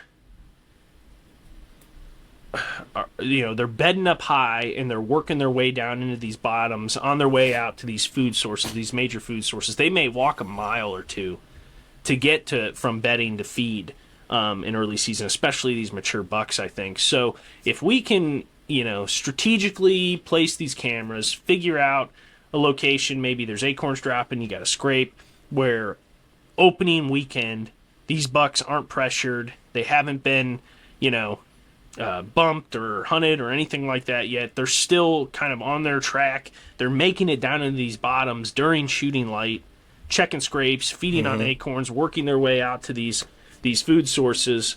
I think that's where we're going to find luck, where we can come in opening weekend and slam a buck that's doing that exact pattern. The later in that week you get, you bump them a couple times. Those bucks, like I think during the rut, that's what really messed up the first half of my hunt, was I was hunting these bottoms because there was all this sign. And, we had a lot of rain, there were scrapes. A lot of that sign, I think, was all at night. These bucks, whether they're bedded up top or they're cruising up top, whatever, they're not really coming down to these bottoms until it's dark out. And, talking to Logan, he kind of confirmed that with me. He said, you put a camera down in the bottom, you'll get tons of pictures, but they're all at night. You want daylight pictures, you got to put them up high. And, they've been pressured, they've been bumped. That's what they're doing. They're not going to come down in these bottoms because that's where all the people are, pretty much. So, I think if we can find some of these unpressured drainages and focus on those early season, that's my plan for next year, I think. And I think we'll, maybe have some success and focus on acorns and focus on, crops depending on what stage they're in, if they're still green or whatever. And using cameras to kind of figure a lot of that out too, I think is going to be super helpful. And just getting all that kind of historical data, But Yep. Yeah, so, I think that kind of wraps up our 2024. yeah, You're looking into 2025. I know there's a couple of things that we're throwing around, trying to figure out, as we get better at this hill hunting stuff, we may be broadening our horizons here in Ohio. Especially with, we typically hunt the northern half of the state. As we get better and better at this hill country stuff, we've been down in southern Ohio turkey hunting a couple of times now.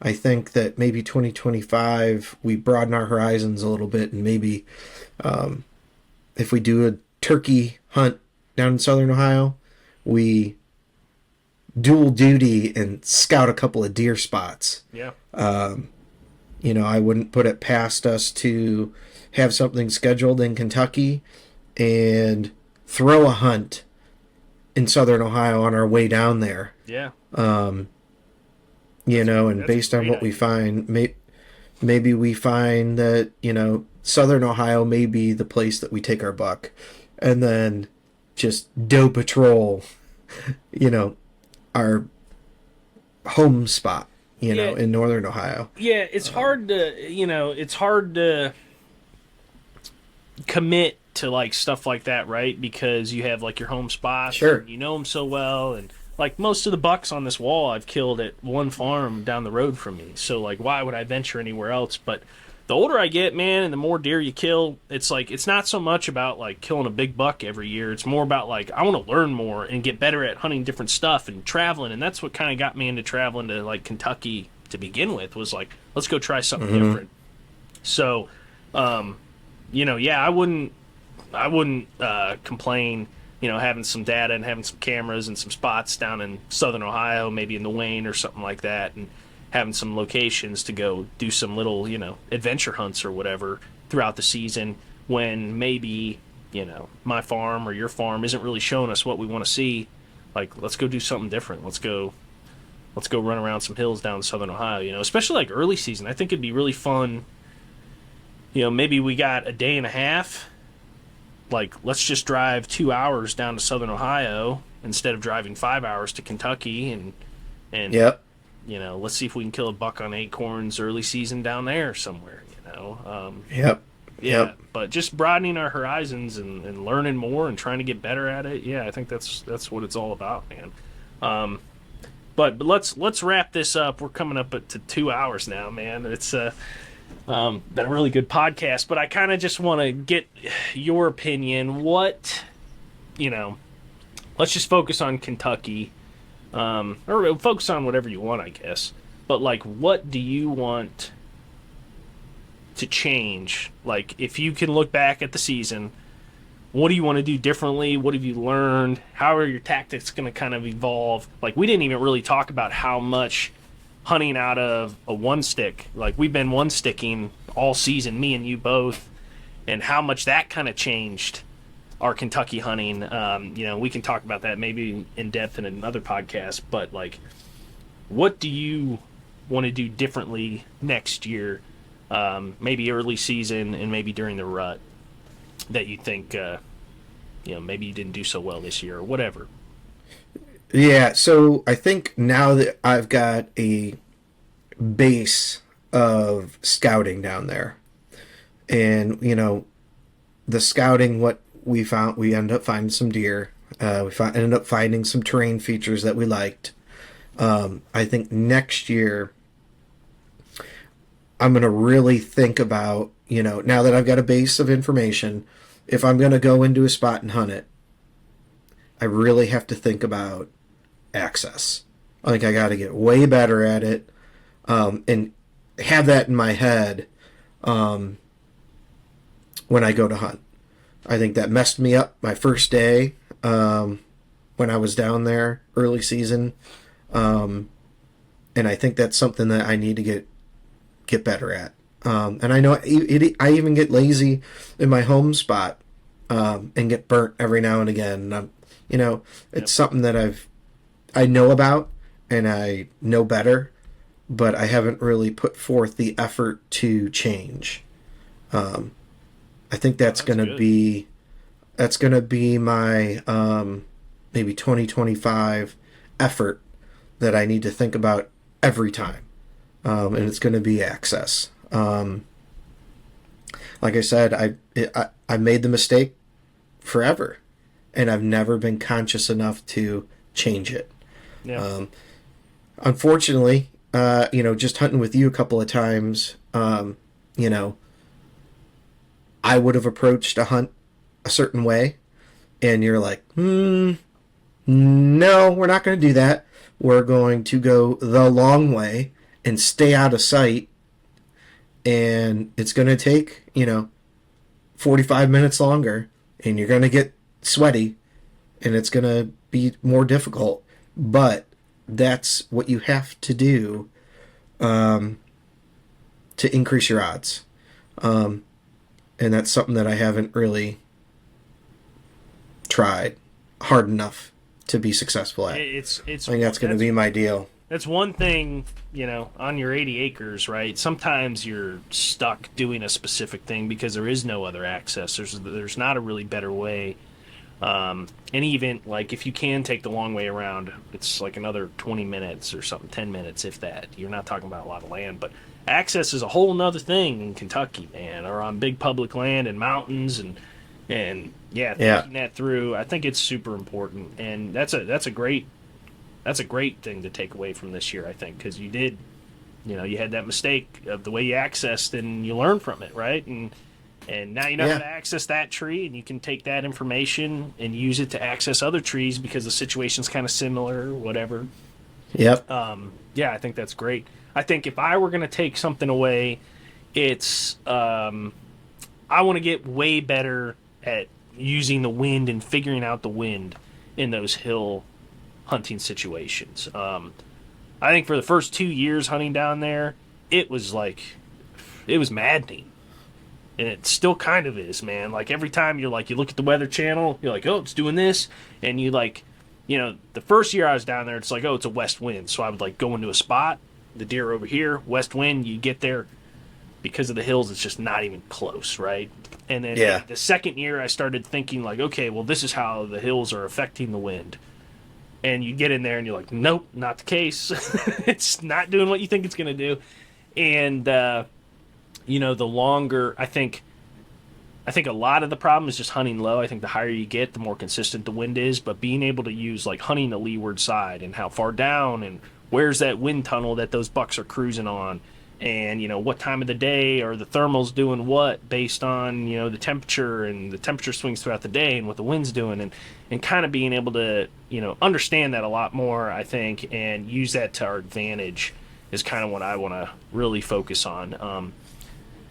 Because for years I've been hunting here, and flat land, like what the weatherman says, it's you get some swirling, but usually it's pretty right on, and it's pretty consistent. But if you're not used to hunting hills, it can be a big learning process, and you get into spots and the wind's great, and then as evening approaches, the temperature changes and the wind's blowing completely the other way, and you're like, oh my god. So I think we're gonna have to be a little more able to pivot, able to change where we're sitting throughout the day, maybe, and think things through, maybe get a little creative going in later than you'd want to, which is hard to do. If there's a specific spot you want to hunt, you really want to get in there at 2 o'clock and get ready and be sitting there ready to go, but maybe it makes more sense to walk in there at 5:30 after the shadows have covered everything, and you may be walking an hour and a half to only hunt 45 minutes. That might seem like a waste, but that might be what you have to do. So stuff like that. So I think thinking outside the box and trying to learn that a little better is what I would like to focus on. So, but Hey, very good. Yeah, man. 2024 is over, man. It's over. 2025. 2025. We're in it. Here we go. Turkey season's coming up. Yeah, that's our plans. We're gonna hopefully make a trip down there turkey hunting, take some cameras with us, get some more data throughout the summer, and be ready to rock. Yep. But I know my next thing that I'm excited about that's going to happen, sooner than later. Little bit of TSI work. Oh yeah. On my farm. That's my immediate next thing that's coming up. A little timber stand improvement. Chipping away at it year after year. That's my next deal. Continuing to improve the habitat in which I own and have to manage. The work never ends. Yeah, I'm excited for you for that. I'm jealous, man, because I think you got a lot done last year, and I know hunting in there, it looks so much different than it did. Like when we were in there in December, there's tops down, there's cover, there's pinch points that you kind of created and stuff like that, which is cool, but I think there's like so much more you could do, and you got a lot of work to do, but it's kind of exciting, to get to where you want and being able to. It's a totally like hunting in Kentucky and then like hunting property you can manage and cut timber and put food plots. It's such a different experience, but they both. It's fun, place, both sides. They're both rewarding in their own way, Yep, I agree. But anyways, let's end this thing, man. Let's plan on trying to stay a little more consistent with the podcast. I know we haven't been very consistent, guys, but like I said, we both have full-time jobs. This is a lot of work doing this stuff, and it's easy to get burnt out, so we don't want to do that, but we do want to keep the content coming. Go check out our YouTube channel. Watch all the videos. If you haven't watched any of the videos from this year's season 2 of Whitetailer, go watch them. I'm really proud of them, and I think the season we were able to put together is at least I enjoyed watching it, but let us know what you guys think. And check out some of our old podcasts. Like I said, we have a whole podcast on Two Trunks, this buck, and how I killed him and what happened with that. And stay tuned for more. So appreciate you guys joining, and we'll see y'all on the next one.